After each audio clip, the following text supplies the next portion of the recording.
Welcome to WTF Media. If you love crazy, unbelievable stories, make sure to subscribe and hit the bell so you don't miss out. Let's jump right into today's story. It all started to fall apart when my 15-year-old daughter, Shelley, received one of those DNA kits for Christmas. I don't even remember who gave it to her. She was all excited as she carefully filled out all of the submission requirements and mailed it in. 6 weeks later, the results finally came back and she was not happy. Donna and I quietly sat in the living room, reading when our daughter decided to vocalize her discontent. We couldn't make out the actual words, but things were not going well. After 15 minutes or so, she stormed out of her room and announced that she was going over to her girlfriend's house. Donna reminded her to be home by supper time as she rushed out of the door. I sat there with an amused grin on my face and noticed that Donna seemed a bit more concerned. We both just shrugged and went on with our reading. Donna and I got married 18 years ago, right after I finished my residency. After 5 years, I was considered the leading gallbladder surgeon in the Tri-County area. I had all the work I could handle, and life was good. And then it all went to hell. We were attending a social affair sponsored by Donna's company, Gilbert Enterprises, when I had some type of seizure, which left me with some Parkinson-like neurological tics. It wasn't Parkinson's, but it appeared to be similar. I had a constant tic in my right eye, and my lower right arm would twitch sporadically at inopportune moments. They never did figure out exactly what it was, and for some reason I was so glad that I was just still functional at all, that I didn't pursue it any further. My days as a surgeon were over, however, so I found a new position as a radiologist. 9 months later, Shelley was born. Things seemed to move along as well as could be expected. I was not happy with my new affliction, but I was still fully functioning in most areas. I did very well in my new medical position, and the compensation was still quite adequate. My home life and my sex life did not suffer. In fact, Donna seemed to be a bit more accommodating. She turned into a sort of Stepford wife. I figured that she felt a bit guilty because I had my seizure while we were at one of her company functions. In any event, I was enjoying her extra attention, so I didn't complain. I truly loved the woman. We lived that way for 15 years. Donna, any ideas why Shelley got so upset about the ancestry thing? I asked. I have no clue. I do think that it is best if we just let it slide. I'm sure that she will get over it in a few days, no matter what it is. Something about the way that she said that did not sit right with me. I got the feeling that she was trying to divert me away from it without looking obvious. I just smiled and nodded my head. I didn't get much reading done the rest of the evening, but I did a hell of a lot of thinking. I tried to relate Shelley's attitude with anything else that might be going on, but nothing popped up. Other than the normal squabbles that all families have, we were in good shape. No money difficulties, no problems in the bedroom, and definitely nothing that could relate to our daughter. I had to get a look at that DNA report. Donna left for work at Gilbert, and Shelley went to school. I found what I was looking for in her study desk drawer. Donna's family is mostly Irish, and mine is mostly Scottish with a bit of German tossed in. It seemed that Shelley was 48% Eastern European. I had to laugh a little at the poor quality of the report. As I read further, I noted that there was a list of close matches. Of course, Donna's name was right up top, but my name was nowhere on the list. There were also a few names of relatives from Donna's side of the family, but none of mine. I guessed that the only people that would show up on the list were people who had actually had their DNS documented. Donna, Shelley, and I had ours done 5 years ago as part of an annual physical. Mine should have been on there if Donna's was. I was starting to get concerned, and then I noted a strange name high up on the list. Teresa Hogan was a 46% match. Who the hell was Teresa Hogan? Dr. McCall, this is John Terrell. Yes, John. Good to hear from you. Is everything okay? Yeah, no problems. I still have that damn twitch in the eye tick, but other than that, I am fine. However, I have a small question. A few years ago, you took DNA samples from all of us for our medical records. Could you check something for me? What do you need? I am trying to figure out if there are any glitches in the DNA results between Shelley and myself. Glitches. What do you mean by glitches? Look, Doc, this is embarrassing, but I am trying to find out if Shelley is my biological daughter or not. I don't want to stir up any trouble. I just need to know. Oh shit! Pardon my French, John. You know you have access to all those files. You could check it yourself. I know, but I would prefer if you did it. Let me pull up the files, and I will get back to you, okay? Give me an hour. Thanks, Doc. I really do appreciate it. I think that Donna could tell that I was troubled. Dr. McCall verified that I was not Shelley's father. I did not tell Donna. For the last 3 days, I have been trying to figure out what I wanted to do. I was surprisingly calm about the whole situation, and I was able to think about it without blowing my cool. It took me several days to locate Teresa Hogan. For some reason, I assumed that she would be about Shelley's age, and I felt like I was a stalking pedophile. I finally found her in the white pages under a listing for Malcolm Hagen. Malcolm was my age and lived in Westchester. I assumed that she was his daughter. Malcolm agreed to meet me Saturday morning at a Denny's in Exton. I am not sure that he knew who I was, but I detected a bit of apprehension in his voice. He was early. I was on time. We exchanged formalities. Malcolm, I don't remember ever meeting you before. Have you ever lived in Reading? That brought a slight grimace to his face. He squirmed in his chair a bit as if trying to get comfortable. I worked for Gilbert Enterprises about 15 years ago or so. I believe we met at one of the company functions back then. I left Reading right after that. He seemed relieved to have said it, but still a bit uncomfortable.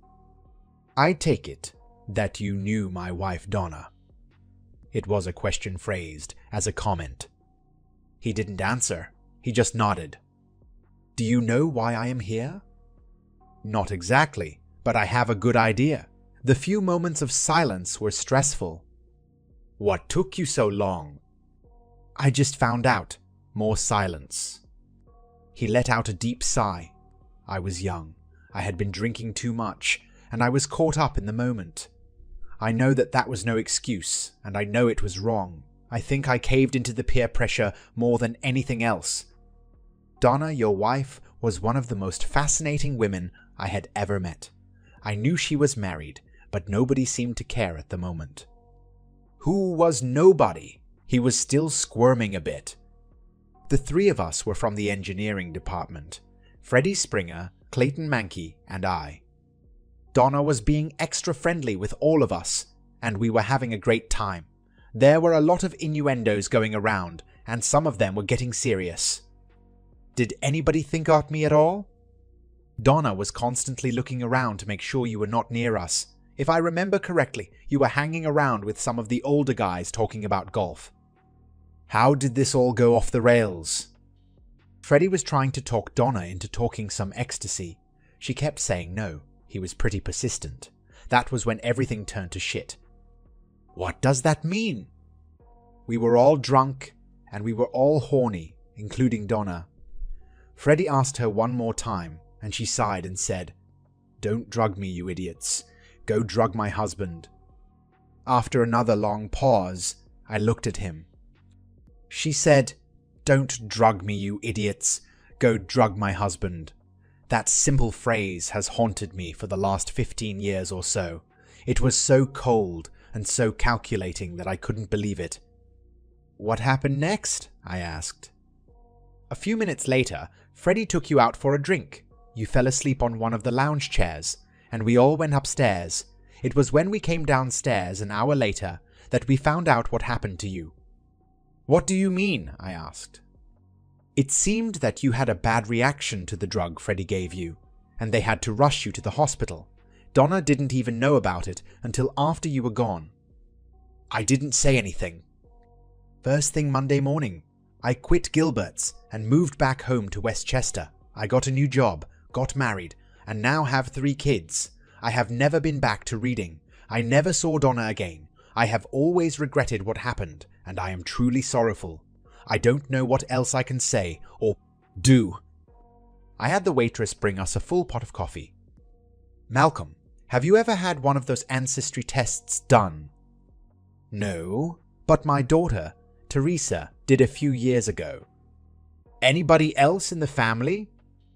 "No, just her. She got it as a present. Why do you ask?"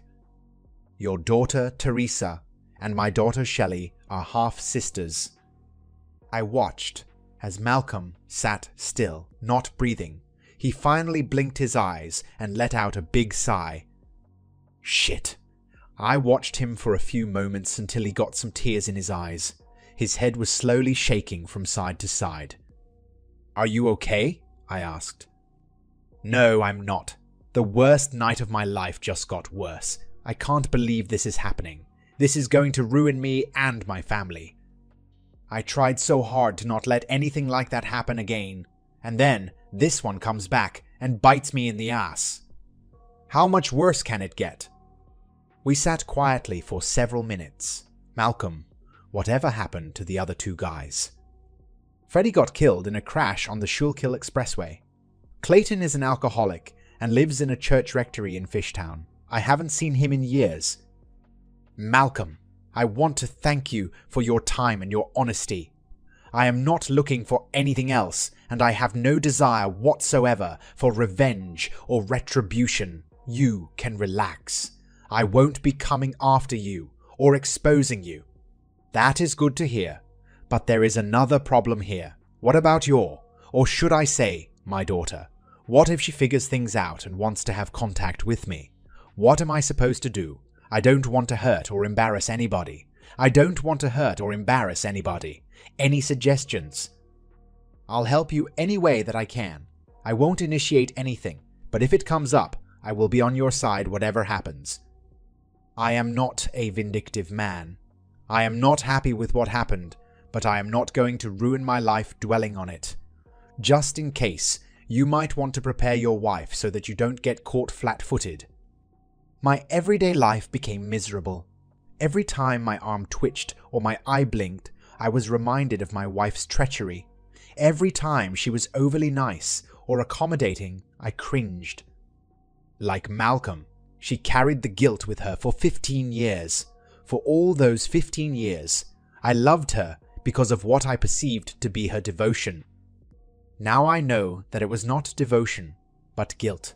I felt that I could forgive Malcolm, but not Donna.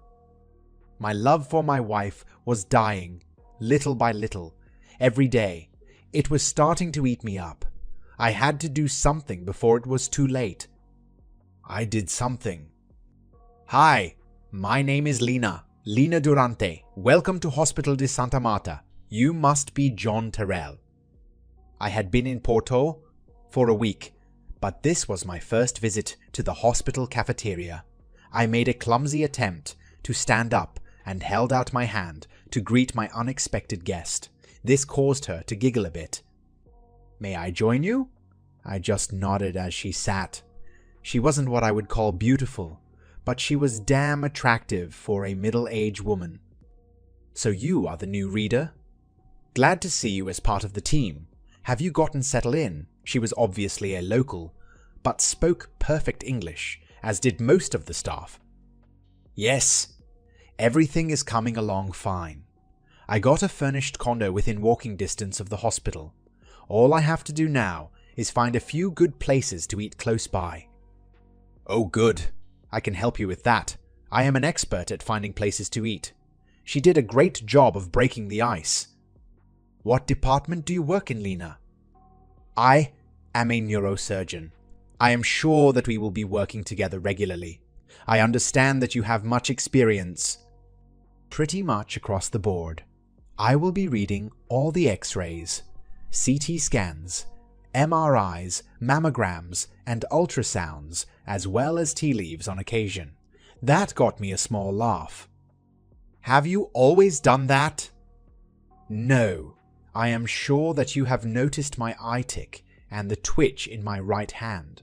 Before my affliction, I did laparoscopic gallbladder surgery. Switching over to radiology allowed me to continue working.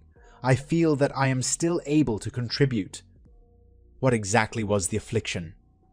"You know, I never really did find out. There was a lot of discussion and a lot of conjecture, but never anything definite. I felt that everybody was being evasive.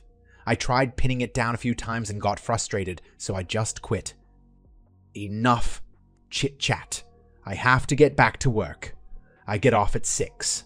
I'll pick you up here, and we will explore your first dining experience.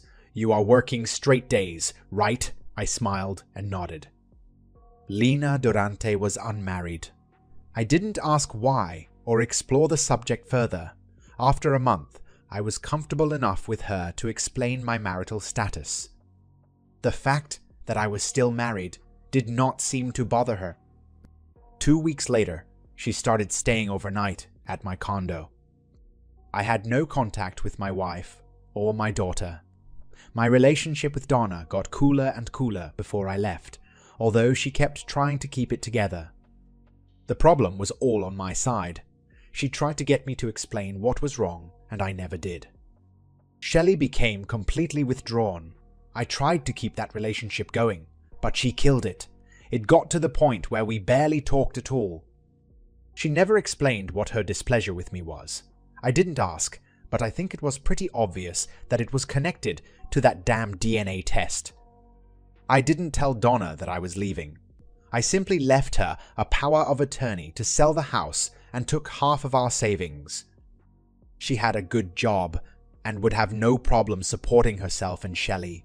I am sure that she would end up selling the house. I also left my wedding ring. Let her figure it out. Donna never tried to find me or contact me. If she did know where I was not aware of it. "John, I set aside a time slot to see you at 9 a.m. Friday in my clinic. It's a routine thing, so don't get too excited about it." Lina was trying to be casual. "That doesn't make sense and you know it. What is going on?" "It's the eye tic thing, John. I just want to check it out a bit." "Don't you think that you should get an ophthalmologist?" "Dr. Perez will be there. He is the best we have. We are not going to do anything. Just look around." "Lina, I don't trust you. I know bullshit when I smell it." "Just shut up, John. Be there at 9. Well, Dr. Perez was not there. There was an anesthesiologist there, however, and before I knew it, I was fast asleep. Lina was sitting on my bed when I recovered. She was grinning at my obvious displeasure. "Are you mad at me, John?" I didn't quite feel like talking, so I just grunted at her. It didn't take long for me to figure it out. I no longer had the eye tic or the hand twitch. I held up my right hand and stared with amazement. It was rock steady. My hand immediately went up to my head, and Lina started laughing as I felt around for bandages. There were none. "It's laparoscopic, John. You of all people should have figured that out." I gave her an idiotic stare as if to question her. "Up your nose, you idiot!" and she laughed again. Over the next few months, I worked with the surgical department to get recertified. I decided to stay with the radiology department and just fill in if any gallbladder surgeries were required. Everybody was happy with the new arrangement. Lina and I moved in together, and things went very well over the next 2 years. I think she would have liked to get married, but under the circumstances, she didn't want to push it. It was a warm summer afternoon, and I was sitting on the veranda with a bottle of Lance's Rose. "John, you have a guest." Lina paused for a moment. "I'll be going down to the market for a while." She didn't wait for an answer. "Hello, John. It's been a long time." It had been almost 4 years since I saw my wife. She still looked good, but a little tired around the eyes. "Donna, you are looking well. Can I get you something to drink?" The wine looks fine." She sat while I fetched a glass. We chatted about the house, the weather, and her flight over.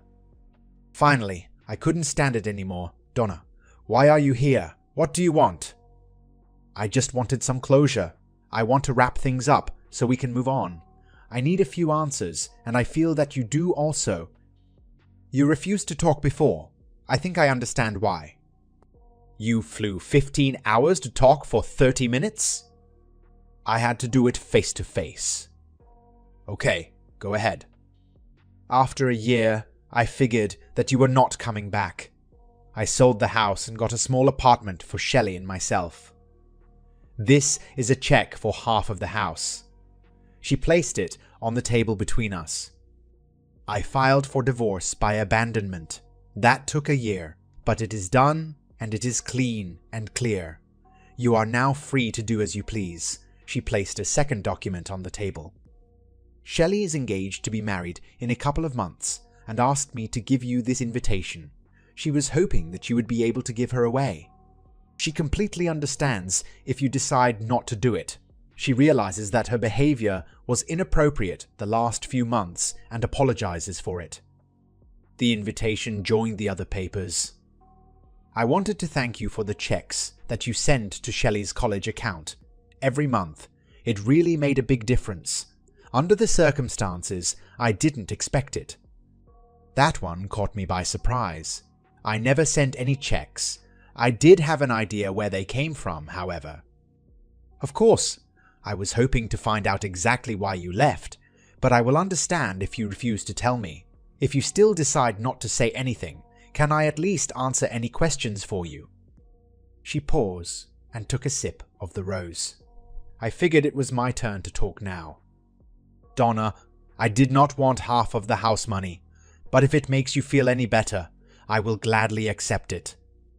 I didn't bother filing for a divorce because I had no intention of getting married again. However, things have changed now, so the divorce is appreciated. I understand. She is very beautiful.